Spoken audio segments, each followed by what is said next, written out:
لا. يا سلام، اللي انت بتقوله ده صحيح؟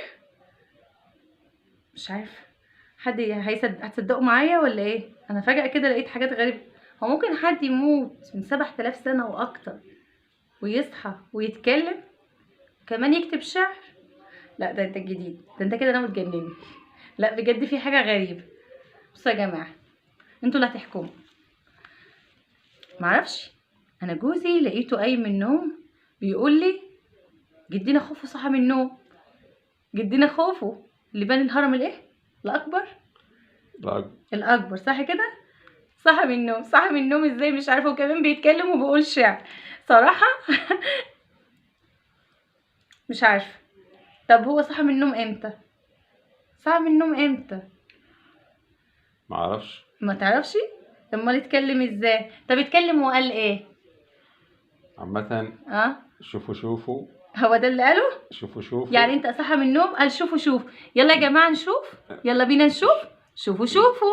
شوفوا جدنا خوفو صحى من النوم، صعد الهرم، حي العلم، حيوا معاه، تحيا مصر رافعة العلم، حبة وقال شكرا يا أحفاد، بشكرنا. صنتوا عهد الأجداد، بعثت الدم في شرياني، ضميت الصحراء البستاني، كان واجب أنهض في مكاني، فالشوق لتحيتكوا فاض مني وزاد، شكرا يا أحفاد، صنتوا عهد الأجداد، رفعت رايات النصر في كل مجال، هديت جبال، لغيت محال، خليت مصر في أحسن حال، بلد الأمجاد، بلد الأمجاد، شكرا يا أحفاد، صنتوا عهد الأجداد، بعثت الدم في شرياني،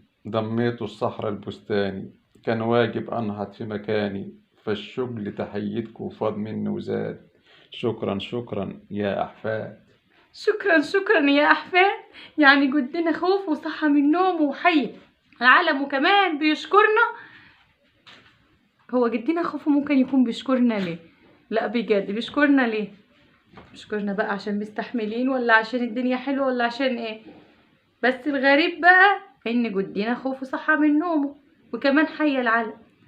تفتكروا يا جماعه الكلام ده صحيح ولا شعر ولا كان ماله الباشمهندس مش عارف جاب الكلام ده منين؟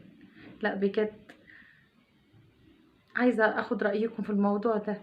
هو جدنا خوف هيصحى من النوم 7000 سنة ويتكلم ويقول الكلام الحلو الجميل ده؟ ده الكلام ده حلو قوي ما شاء الله.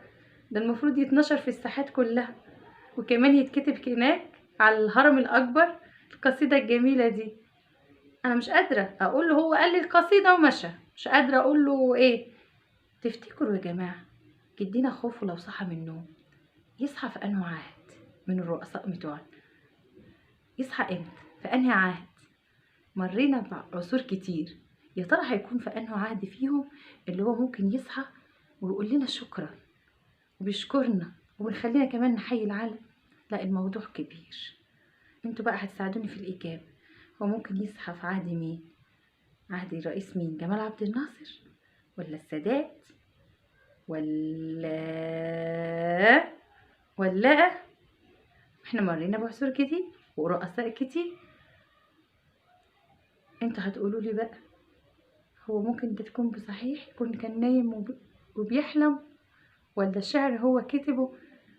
ولو جدنا خوف صحي يشكرنا هيشكرنا عشان ايه؟ يلا ما تنسوش بقى الاشتراك في قناة مع مروة، هتلاقوا كل حاجة جديدة. والله جديدة يا جماعة، جديدة عليكم وجديدة عليا انا كمان. يلا سلام عليكم.